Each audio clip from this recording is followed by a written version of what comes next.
أعوذ بالله من الشيطان الرجيم. بسم الله الرحمن الرحيم. والفجر وليال عشر والشفع والوتر والليل إذا يسر هل في ذلك قسم لذي حجر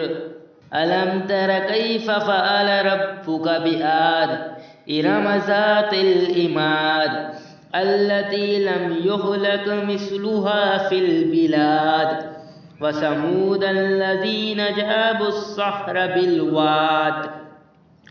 وفرعون ذي الأوتاد الذين طغوا في البلاد فأكثروا فيها الفساد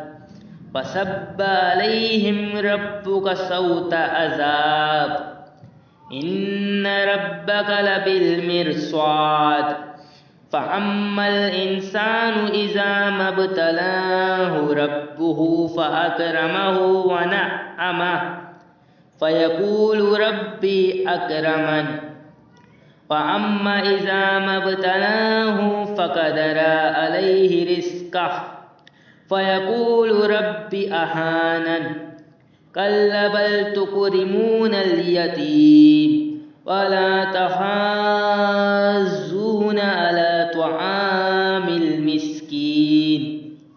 وتأكلون التراث أكلا لما وتحبون المال حبا جما كلا إذا دكت الأرض دكا دكا وجاء ربك والملك صفا صفا وجيء يومئذ بجهنم يومئذ يتذكر الإنسان وأنى له الذكرى يقول يا ليتني قدمت لحياتي فيومئذ لا يعذب عذابه أحد ولا يوثق وثاقه أحد يا أيتها النفس المطمئنة